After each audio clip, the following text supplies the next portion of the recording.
Hello students, मैं ऐश्वर्य राजावत आप सभी लोगों का स्वागत करता हूं आपके अपने इस चैनल पर। तो जैसा कि आप सब लोग देख सकते हैं, मैं आज आप लोगों को बताने वाला हूं expression for electric field intensity due to dipole on its equatorial position, broadside position और अ ट्रांसवर्स पोजीशन। तो चलिए फिर हम अपनी वीडियो को स्टार्ट करते हैं बिना किसी टाइम को वेस्ट किए हुए। तो सबसे पहले मैं आप लोगों को इस वीडियो में बताने वाला हूं कि बेसिकली जो इक्वेटोरियल पोजीशन या ब्रॉडसाइड पोजीशन या ट्रांसवर्स पोजीशन किसे कहते हैं। तो मान लेते हैं अपने पास एक डाइपोल है। क्या है? एक डाइपोल। यहां पे मान लेते हैं माइनस चार्ज है, यहां पे प्लस क्यू चार्ज है। इस पॉइंट को मान लेते हैं ए, इस पॉइंट को मान लेते हैं बी। अब इनके बीच में जो डिस्टेंस होता है, मैंने आप लोगों को अपनी पिछली वीडियो में बताया, वो डिस्टेंस हम लेते हैं 2l। क्या लेते हैं? 2l। तो पिछली वीडियो में हमने क्या माना था कि जो इसका डाइपोल का मिड पॉइंट है, जो ये डाइपोल का मिड पॉइंट O है, इस O से r डिस्टेंस की दूरी पर, यहां पे हमने पिछली वीडियो में अपनी में इलेक्ट्रिक फील्ड इंटेंसिटी फाइंड करी थी इस पॉइंट पे। इस पॉइंट को अपन बोलते थे एक्सियल पॉइंट। कौन सा पॉइंट? Axial point. तो अब हम कौन से पॉइंट पे निकालने वाले हैं? अब हमें पर इस वीडियो में क्या निकालना है? इसमें हमें निकालना है इक्वेटोरियल पोजीशन, ब्रॉडसाइड पोजीशन और ट्रांसवर्स पोजीशन। तो ट्रांसवर्स पोजीशन होती है ठीक इसके परपेंडिकुलर, इसके परपेंडिकुलर। मान लेते हैं हम इस O पॉइंट से r डिस्टेंस की दूरी पर, इस O पॉइंट से r डिस्टेंस की दूरी पर यहां पर कहीं पॉइंट P है। हमें इस पॉइंट P पर इलेक्ट्रिक फील्ड इंटेंसिटी को फाइंड करना है। किस पॉइंट पर? इस P पॉइंट पर। तो चलिए, अब जैसे हमें, ये मैंने अपनी पिछली वीडियो में भी आप लोगों को बताया है कि अगर हमें किसी पॉइंट पर इलेक्ट्रिक फील्ड इंटेंसिटी को फाइंड करना होता है तो क्या करते हैं हम? उस पर्टिकुलर पॉइंट पर टेस्ट चार्ज को रख देते हैं, जिधर फोर्स की डायरेक्शन उधर ही इलेक्ट्रिक फील्ड की डायरेक्शन। तो क्या होगा? प्लस क्यू चार्ज की वजह से इस पॉइंट P पर कैसे पता करेंगे? आप लोग मेरे से कहोगे भैया सबसे पहले इस पर पॉइंट चार्ज रखो। क्या रखो? Test charge, sorry test charge. तो यहां पे मैंने टेस्ट चार्ज रख दिया Q0। तो Q0, अब आप लोगों के मन में हो सकता है एक क्वेश्चन आए, जिन्होंने मेरी पिछली वीडियोस नहीं देखी है तो उनके मन में जरूर क्वेश्चन आएगा कि ये टेस्ट चार्ज क्या होता है। टेस्ट चार्ज बेसिकली एक यूनिट मैग्नीट्यूड का चार्ज होता है जो कि सिर्फ अपने ऊपर फोर्स झेलने के लिए बना होता है। ये कभी फोर्स किसी पे लगाता नहीं है, सिर्फ फोर्स को झेलता है। तो प्लस क्यू की वजह से इस पे कहां को फोर्स लगेगा? उस डायरेक्शन में। मान लेते हैं इसको यहां पे कुछ इस तरीके से हमने जोड़ा, इसको यहां पे जोड़ा, ये एंगल थीटा, ये एंगल थीटा। ओके, अब ये पॉइंट P पर Q0 चार्ज है। पॉइंट P अपने पास कहां है? यहां पे है। पॉइंट A यहां पे है, पॉइंट B यहां पे है। यहां प्लस क्यू चार्ज या माइनस क्यू चार्ज। जब प्लस क्यू चार्ज की वजह से Q0 पे चार्ज, फोर्स इस डायरेक्शन, तो जिस डायरेक्शन में फोर्स उस डायरेक्शन में इलेक्ट्रिक फील्ड। तो इस पॉइंट पे इलेक्ट्रिक फील्ड होगी कुछ यहां पे। इसको मान लेते हैं यहां पर E1। क्या मान लेते हैं यहां पर? E1। सिमिलरली माइनस क्यू की वजह से क्या होगा? देखो, पॉजिटिव नेगेटिव में क्या होता है? अट्रैक्शन, और पॉजिटिव पॉजिटिव में रिपल्शन। तो क्या होगा? इसमें अट्रैक्शन होगा, पॉजिटिव एंड नेगेटिव। तो इस पॉइंट से आएगी कुछ यहां पर। ये हो गया E2। क्या हो गया? E2। इन दोनों के बीच में एंगल होता है 2 थीटा। कितना होता है? 2 थीटा। तो इसका जो रिजल्टेंट है वो कुछ इस डायरेक्शन में होगा। बोलो हाँ की ना? बिल्कुल भाई होगा। ये हो गया अपना E नेट। तो बेसिकली हमें इस पॉइंट P पर जो इलेक्ट्रिक फील्ड इंटेंसिटी आएगी वो कुछ इस डायरेक्शन में आएगी। किस डायरेक्शन में आएगी? इस डायरेक्शन में। अब मैं आप लोगों को इसमें बताऊंगा कि आपको किस तरीके से, किस वे से एग्जाम में लिख के आना है। तो चलिए लिखेंगे इसमें, कंसीडर एन इलेक्ट्रिक डाइपोल। अपन ने एक डाइपोल कंसीडर किया, AB having charge plus Q and minus Q, between them is 2l, and उनके बीच में सेपरेशन है वो कितना है? 2l है। Place in a medium of electric constant K। अब क्या कह रहा है? We have to find the electric field at point P which is r distance from O of the dipole on its equatorial position.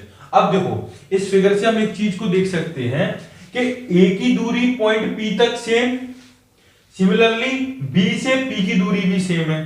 तो figure से हम देख के क्या कह सकते हैं कि AP बराबर BP। क्या कह सकते हैं?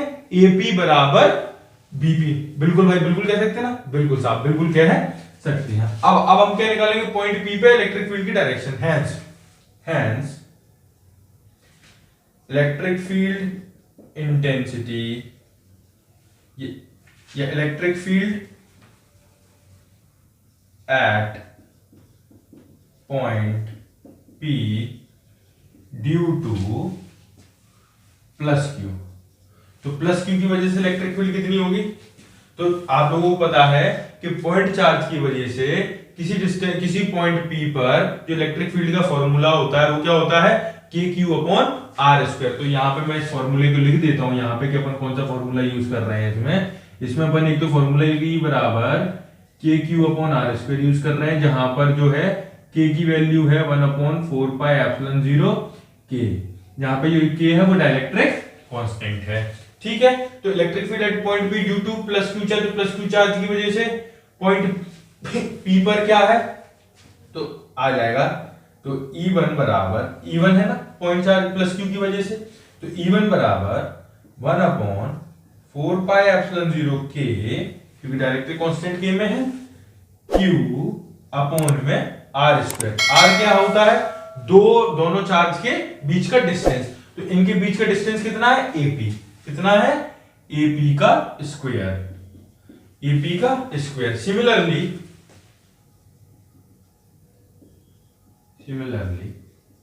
Electric field at point P due to -Q से कितनी आ जाएगी, यहां पे लिखेंगे अपन E2, क्या लिखेंगे E2 1/4πε0K Q/ डिस्टेंस कितना है BP का स्क्वायर, तो BP का स्क्वायर। अब हमें क्या पता होना चाहिए कि AP की वैल्यू और BP की वैल्यू क्या है, तो AP की वैल्यू कैसे निकालेंगे, देखो ये 90 डिग्री है, ये 90 डिग्री है, बोलो यस या नो, बिल्कुल भाई ये 90 डिग्री है, 90 डिग्री के सामने वाला हाइपोटेनस, तो यहां से अपन कैसे लिखेंगे, तो यहां से जो इसकी वैल्यू आएगी AP की वैल्यू आएगी √R² प्लस L²। सिमिलरली तो हम BP की यहां से क्या लिख सकते हैं कि AP बराबर BP विच इज √, ये R में कंफ्यूज नहीं होना, ये R यही वाला है, ठीक है, R² प्लस L²। तो इसको यहां पे पुट करते हैं AP BP की जगह, तो ये जो अपना E1 है वो कितना हो जाएगा यहां से 1/4πε0K Q/√R² प्लस L², इसको मान लेते हैं अपनी इक्वेशन फर्स्ट। सिमिलरली E2 कितना हो जाएगा अपने पास 1/4πε0K Q/√R² प्लस L², इसको हम मान लेंगे इक्वेशन नंबर 2, इसको मान लेंगे हम इक्वेशन नंबर 2। अब आते हैं हम इसके next, equation number 1 and equation number 2 में एक छोटी सी गलती हो गई है, वो क्या है, हमें AP की वैल्यू नहीं, हमें AP स्क्वायर की वैल्यू चाहिए, AP का स्क्वायर की वैल्यू चाहिए। तो क्या हमने AP की वैल्यू लिखी है, क्या लिखी है AP की वैल्यू लिखी है, तो जब इसका हम स्क्वायर करेंगे, जब हम इनका स्क्वायर करेंगे तो क्या होगा, ये रूट हट जाएगा, तो मैं इसको यहीं पे हटा देता हूं इस तरीके से। तो ये कितना आ गया अपने पास R² plus L², R² plus L², ठीक है, ये आ गई। तो ये अपने पास इक्वेशन नंबर 1 आ गई और इक्वेशन नंबर 2 आ गई। पर हम फिगर से देख सकते हैं कि मैग्नीट्यूड वाइज तो ये दोनों सेम है, E1 and E2 magnitude wise same है, पर लेकिन इनकी जो डायरेक्शन है वो क्या है, अलग अलग, क्या है, अलग अलग। तो हम इसमें लिखेंगे although E1 and E2 are equal in magnitude and angle between them is 2 theta, जैसा कि मैंने आपको बताया मैग्नीट्यूड वाइज सेम है, डायरेक्शन अलग अलग है और उनके बीच में एंगल 2 थीटा है। Therefore the magnitude of resultant electric field intensity at point P वो आ जाता है अपने पास E बराबर 2E1 cos 2 θ/2। अब आप लोगों के मन में आएगा कि ये मैंने कैसे लिख दिया, अब मैं आपको इसके लिए लेके चलूंगा क्लास 11th में, जिसमें कि हमने प्रॉपर्टी पढ़ी थी कि अगर दो वेक्टर हैं अपने पास, वो इक्वल इन मैग्नीट्यूड में हैं और उनके बीच में कोई एंगल थीटा है, then the magnitude of their resultant vector क्या होता है, वो होता है 2a cos θ/2। क्या होता है 2a cos θ/2। तो उसी से हमने यहाँ पे फॉर्मूला लिखा है E बराबर 2E1 cos 2 θ/2। थीटा 2 थीटा क्यों लिखा, क्योंकि इनके बीच में एंगल जो है वो 2 थीटा है। तो जब 2 से 2 कैंसिल हो जाएगा तो यहां से E बराबर 2E1 cos θ, 2E1 cos θ। अब यहां पे अपन E1 की वैल्यू पुट कर सकते हैं, बिल्कुल भाई साहब बिल्कुल पुट कर सकते हैं। E1 की वैल्यू क्या है अपने पास, वो है 2, E1 की वैल्यू क्या है 1/4πε0K Q/में R² plus L² cos θ। क्या है R² प्लस L² cos θ। या आ गई अपने पास ई की वैल्यू। अब इसको हम मान लेते हैं इक्वेशन नंबर 3। क्या मान लेते हैं? Equation number 3। अब मैं आपको लेके चलता हूं वापस फिगर की ओर। अब देखिए आप, ये अपने पास क्या हो गई, यहां से यहां तक की दूरी AO L है, तो OB भी L होगा क्योंकि इनके बीच में सिमेट्री है, 2L है। ठीक है, अब हमें ये डिस्टेंस फाइंड करनी है AP। क्या फाइंड करनी है? AP। तो अब हमें क्या फाइंड, बेसिकली हमें फाइंड करना है cos theta. cos theta find करने के लिए मैं आपको लेके चलूंगा इन ट्राइंगल AOP में। नाउ ऐसे लिखेंगे, नाउ इन ट्राइंगल AOP में क्या हो जाएगा? हाइपोटेनस का स्क्वायर AP का स्क्वायर बराबर परपेंडिकुलर क्या है अपने पास, क्या परपेंडिकुलर? OP का स्क्वायर प्लस बेस का स्क्वायर AO का स्क्वायर। तो AP का स्क्वायर हमें नहीं मालूम AP कितना है, OP हमें मालूम है कितना है, R का स्क्वायर प्लस AO अपन को मालूम है क्या है, L का स्क्वायर। तो यहां से जो AP की वैल्यू आ जाएगी वो क्या आ जाएगी, root R square plus L square, जिसको अपन किस तरीके से लिख सकते हैं, R square plus L square की power 1/2। R square plus L square की पावर 1/2। तो AP की वैल्यू को, तो AP अपने पास आ गया। फिर यहां से क्या होता है, अब हमें मालूम है cos थीटा क्या होता है, तो हमें मालूम है कि cos थीटा क्या होता है, cos थीटा होता है बेस अपॉन हाइपोटेनस। तो बेस अपने पास क्या है, बेस क्या है, OA, क्या है, OA अपॉन हाइपोटेनियस क्या है अपने पास, AP, क्या है, AP। तो OA की वैल्यू हम इसमें करेंगे L, AP उठा के हम यहां से रखेंगे, तो क्या आ जाएगा, R square plus L square की पावर 1/2। इसको हम मान लेते हैं इक्वेशन नंबर 4। तो हम लिखेंगे put cos theta from equation 4 and third, fourth उठा के थर्ड में पुट करेंगे, तो यहां से E की वैल्यू क्या आ गई, E की वैल्यू आ जाएगी 2/4πε0K Q upon R square plus L square. cos theta क्या अपने पास, L upon R square plus L square की पावर 1/2। क्या है, R square plus L square की पावर 1/2। तो अब क्या होता है Q, अब इसको मैं कुछ इस तरीके से लिख सकता हूं कि नहीं, Q into 2L upon 4πε0K R square plus L square की पावर 3/2। इसको कुछ इस तरीके से लिखेंगे। तो Q इंटू 2L क्या होता है, हम लोगों को मालूम है, जो Q इंटू 2L होता है, Q इंटू 2L क्या होता है, P के बराबर होता है। बिल्कुल भाई साहब, P के बराबर होता है। तो यहां लिख देंगे P अपॉन 4πε0K